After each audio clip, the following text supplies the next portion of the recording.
Hello and welcome back to the podcast, We Are Selling. This week, we have a coach and coach session for you as Mr. Daniel Spencer is going to be joining us. Daniel, welcome to the program. Thanks, Lee. I'm really excited to be chatting with you today. Well, great to have you on board. And Daniel, just for our international audience, what do you do here in Australia? We coach businesses in real estate. We do a lot of financial services, anything to do with really business development. So we tend to focus on businesses that want to grow, and we look at sales process, sales technique, and everything that goes into essentially growing their business, Lee. And isn't it amazing over the last 5 years how people have really looked at the efficiency side of business and not just in the how do we grow, shrink, change, modify, but there's always a better way. And there's so many great things that can be activated or implemented. And that's going to be our topic today, blockages to success. If we look at all the people who want to do well, they're pumped, they've got the intention, they're committed, they're getting coaching, they go to the courses, they go to the seminars, the webinars. Daniel, why do you think from your observation from coaching that people have that challenge or the blockage to success to get the information to activation? If you look at, say, ARIC as an example, which has just recently been on, you've got people that go and watch this content. And really what they've got to try and do with that content is, first of all, relate it to their own world. They've got to find the way of making it work for themselves. They've then got to take the time out to potentially learn that content. You know, where am I going to put it into the current way I'm doing things? How do I hold myself accountable? So there's a lot of different layers there you've got to work on. And often what ends up happening is it becomes an idea that's not implemented because there's just so many layers they've got to work through in order for it to become real in their world. And then they've got to essentially get to that point of executing that thing and then getting that validation that it's working. So it obviously can be a challenge for some people. Do you know, it's a great question, isn't it? When people say, oh, Lee, I struggle with implementation. Okay. And is it your approach to implementation or the project at hand? And a great question is, what's 5 great things you've completed in your life? And that could be as simple as cleaning out the garage, by the way. How do you get to finish things? Because one thing I've noticed, Daniel, is successful people have a really good completion rate. So I'm going to set out to do this and they do it versus I set out to do 50 things and nothing ever comes off. So I'm going to go and learn something else to bring into the table. And you think you've got to strip this back. And what are 5 key things you are passionate about that if you implement it over the next 6 months?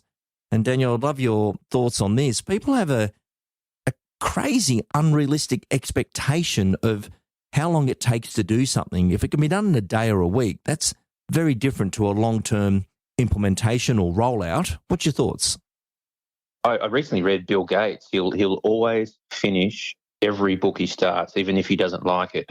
And I remember many years ago when I was growing up, a very good friend of my father's, Uncle Peter, I remember he always used to say to me, don't start things and not finish it. And I've always remembered that, you know, because there was always a lesson to learn, even though you don't enjoy what you're doing. So what you've just said, Lee, is, I think, absolutely critical. I think one of the things that I try and work with people on is just understanding changing habit is really difficult. So in trying to sort of understand, we've got this operational subconscious mind that just wants to do everything on autopilot. One of the things that I try and do before even try to get changes, I try and get them to understand with me what is the order in which they're doing things. So let's just say I wanted to get someone to make 10 calls before 10 a.m. that day. Typically what I try and do is ask them what their organisational rhythm is, what time do you get to the work, what do you do first, second, third, fourth and fifth, and so on. And if you can get an understanding of what the rhythm and the habit is, you can typically then try and wedge that thing you're trying to change into the way they're doing things. And if you're able to do that, sometimes it's like remove that thing, add that thing, and again, they can begin to see how they will use it in the sequence of the way they're doing things. And if you can sort of do that and get those small wins, I think it tends to, provided, you know, they get value from those things and they see it working, you can tend to get, you know, that built into their ongoing way of doing things. Couldn't agree more. And what about timelines? Do you think people underestimate what it would take to build or do something to get it live as a project? Because I think a lot of people think, oh, I tried that and it didn't work. So, well, actually, it does work. The question is, can you get it to work? There's a difference in those two things. Yeah, Simon Sinek says this in one of his famous videos, Do You Love Your Wife? And he talks about the process of, you don't go to the dentist once a year and have a teeth clean and all of a sudden your teeth are fine. You've got to brush your teeth every day. But what does brushing your teeth every day for 2 minutes do in that moment? Nothing, unless you do it every day. And that's the same with a lot of the habits that we're talking about, which, we'll share a little bit later in this podcast. In isolation, do they work or not work? Well, they might not work, but if you do them every time, eventually they'll work. And it's really sort of understanding it's the repetitiveness of the task that really builds that selling acumen and that ability to be able to communicate more effectively. What about patterns to the week? For many, many years, we've all discussed the ideal week, which isn't ideal if you're in the real estate space because you are dealing with craziness as people buy, sell, do things in a moment. But patterns to a week are really important, that Monday looks like this, Tuesday, Wednesday, Thursday looks like that, Friday's this, Saturday takes care of itself, Sunday I'll pull myself back together, and then it's Monday. What have you learned about patterns to a week? I've debated this very heavily, and even many years ago I built all McGrath's training and I had lots of conversations with John about this, and I think ideal weeks typically work for people that have executive assistants, that have people that can time manage their schedule. But I think if you get too rigid around it, in the end of the day, we are in a service-based industry where buyers can hit you at any point in time, sellers, people can walk up to the office. So to your point, Lee, I talk about, have a rhythm to your morning. Do things in bulk rhythm. Do your emails in rhythm. Give yourself a 15-minute break in the middle of that next thing that you do so you can attend to things that hit you from the side, like inquiries or people needing stuff or vendors ringing you. Then go again on the next surge, which could be, doing emails. Then go in again on your next surge, which could be, administration. So try and be in the office in the morning doing things in a rhythm, and then try and save all your appointments for the afternoon and just trying to keep it simple so you're not sort of confined to, I do that between 9 and 10 and that between 10 and 10:30. It just does not work in the reality of the modern day real estate agent. So keeping in rhythm is important. I'm a really big fan in residential real estate of Saturdays, Mondays and Tuesdays are largely focused on current campaign work. So we get our buyers locked and loaded, we get our vendors price adjusted and educated. Come Wednesday, Thursday, Friday, we're in lead gen mode, and that's an 80-20 rule, Lee. So you sort of try and split your week up into two halves, and if you think like that, I'm in the office in the morning, I'm out doing appointments of an afternoon and try and keep it simple, then usually you can stick to that rhythm and you're always in growth mode. Very, very good. And Daniel, you mentioned something earlier when we started about, people can go to a conference and they can listen to something, but then they've got to bring that into context of what they can do within what they have. And I've seen this over many, many years where, people will speak about disciplines and you think, okay, that's fine.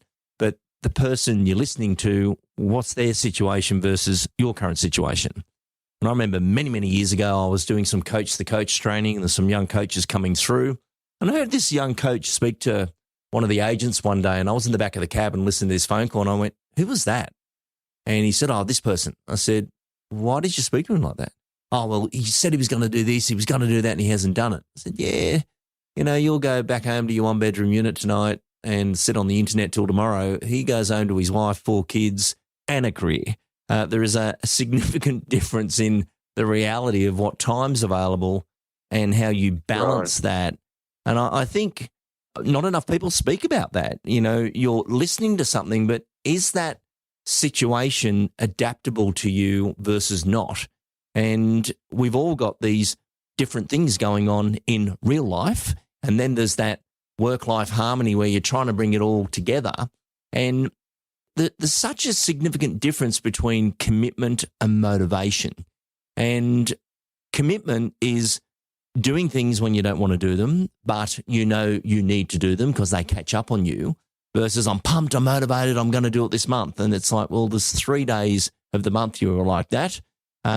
We need a better game plan to be committed. And being committed to progression, not that it's simple, is part of this. I've always used the philosophy, whenever you change something, I've used the philosophy, what gets scheduled gets done. So essentially, if it's not if you're trying to change something and it's not scheduled in your diary to do it a certain time on a regular basis, it's not going to get done. I mean, you're working against, your own habits of how you roll and how you do things. So the concept of what gets scheduled gets done is a really good accountability function where, if I'm trying to get someone to do something, I'm saying to them, well, let's have a look at the order in which you're doing things, but let's schedule it in as a reminder. And let's make sure that together we're actually making ourselves aware that thing's coming up. Otherwise, you'll miss it. And I don't want to, have a go at conferences because, Lee, you and I speak at a lot of them, but I think a lot of the people that speak at these conferences, I'm talking, real estate agents, I think sometimes what I observe is they do at times embellish, and a real estate agent sent me this the other day. I said, how'd you go at Eric? And he said, it was really good. I got some good content out of it. But unfortunately, sometimes they can be embellished make-believe fantasies that subconsciously crush the spirit of the agent, hence no change of behaviour. And I think sometimes if you can compare yourself to someone that's so far ahead, it does crush, your capacity to be able to do things. And that's why people don't do things.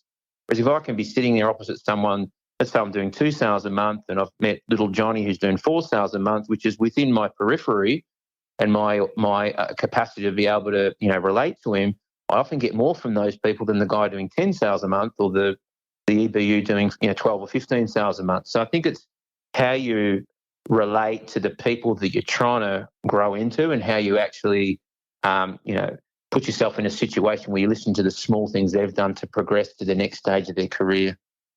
Couldn't agree more. And I really like this conversation that who are you comparing yourself to and what timeline's that? We're all in the same place at different times.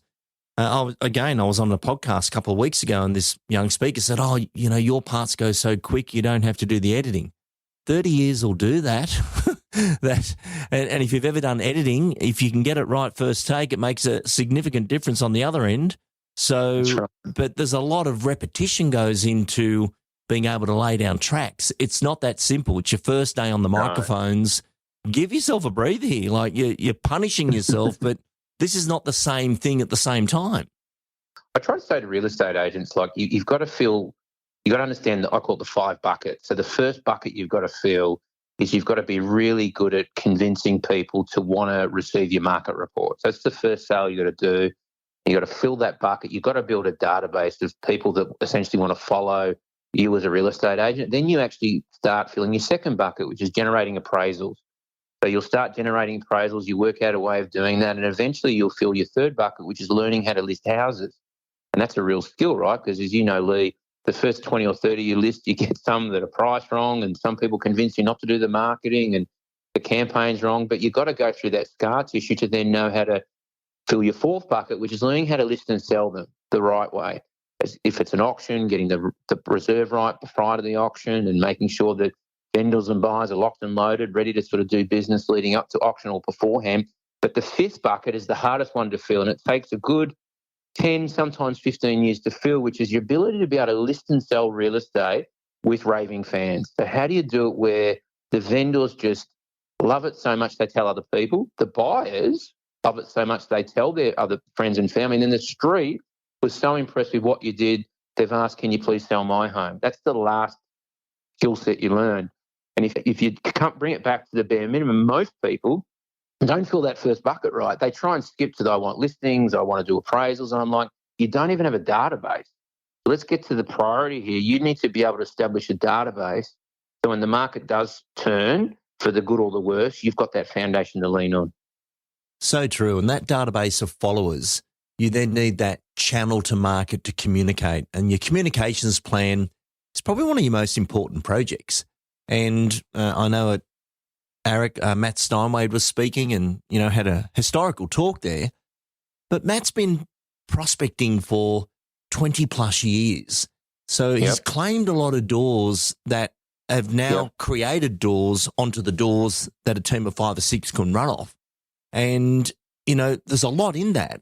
That first bucket's full, so it can trickle over to the next ones. And then the raving fans is such a good point of how do you get to that natural business moment?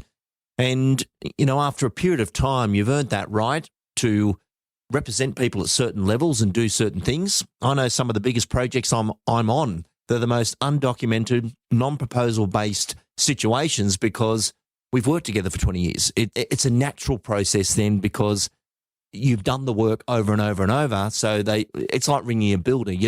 A builder who's built for you 3-4 times, you don't really need him to quote. Just get it done and give me a guide. And that's that naturalness and the best part of your career that comes from people giving you that professional trust. That's right. And, you've obviously met Matt many years ago and done some work. And 3-4 years ago, I did some work with him myself. And he always brings it back to the reason why he's doing what he's doing is because he built his database. And he did that by going door to door and asking the owners, do you want to sell or not? And by the way, let me just organise a market report for you. He didn't even give him the option. Let me organise a market report for you.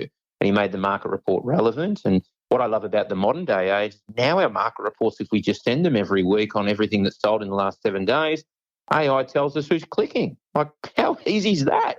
So to me, that indicates, Lee, if someone's clicking, maybe we should pick the phone up and ask them whether they need any further information. It just makes it so easy these days. And I just think if you can pick up that idea from the podcast, that if you give people what they want, which is what's sold in our market that's relevant to my home in that right price point for the last 7 days, and then monitor your click-through reports, you're going to be well on the way to really identifying that seller before anyone else. Couldn't agree more. So when we start to unpack this particular podcast, compare yourself to the right people, understand their timeline, and maybe you're not at that time yet. So don't punish yourself on I should be there now, but you've missed the 20 year of door knocking or claiming doors. Not that they were door knock, but claiming doors in that time. But just on this final point, Daniel, what tips and advice can we give people that would assist with implementation? And everyone's different. Like I remember Michael Murray, he was general manager of Real Estate Academy for many, many years. And he had this exercise book that he would write a big heading down and all his bullet points underneath it. And everyone would say to me, shouldn't that be digital? I said, you know what? He gets a lot done. I'm going to leave him alone. But Mick and his little exercise book was just effective, and that's his thing. For me, if I'm specifying a project I'm trying to complete, I actually do a voice note and I speak to myself of why it's important, what the actions would be, who I've got to chase. And I just keep listening to that voice note till it's out of date, meaning I'm listening to it and they go for about 16, 17 minutes.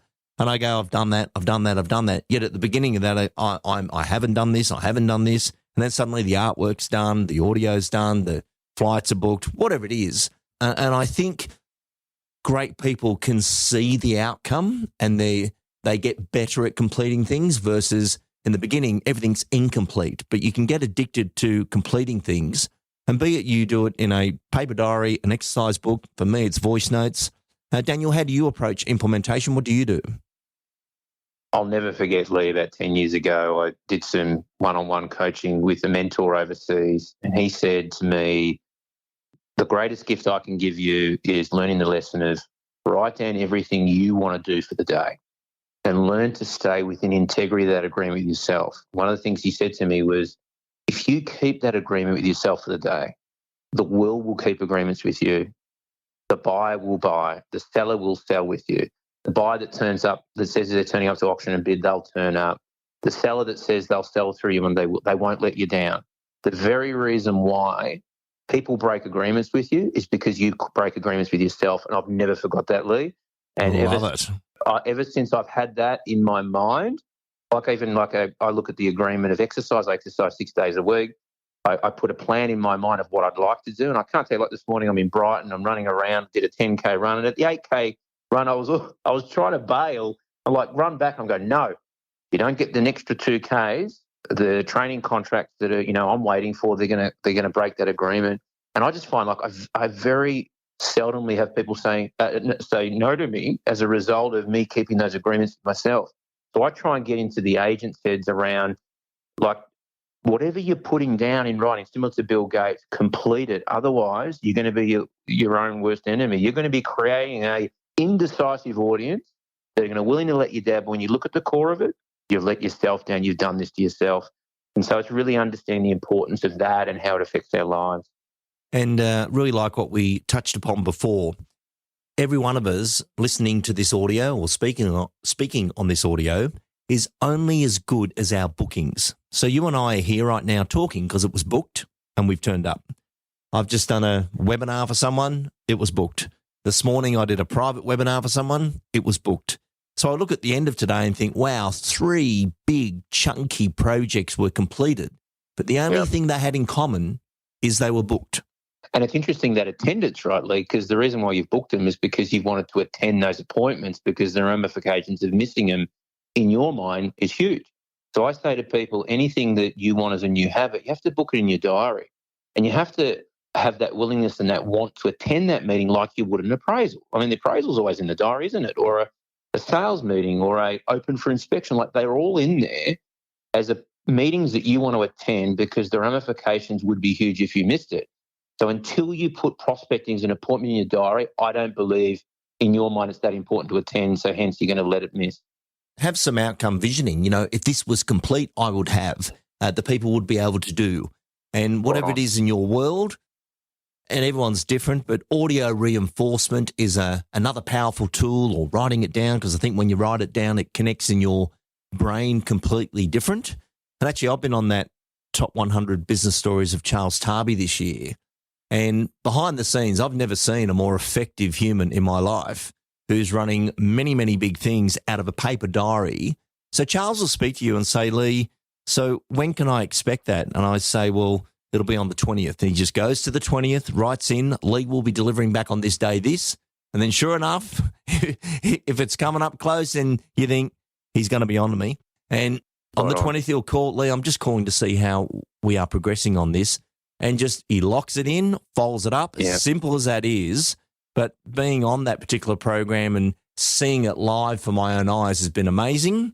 Now, Daniel, are you going to come back next week and do a time management tip for us? I'd love to. I pride myself on my time. I've got Eastern European or Russian background, and my wife calls me the Russian Lee, so she reckons I do things quick. So I'll be looking forward to talking to how I go about it. Well, thank you for joining us on the program, and we look forward to speaking to you next week.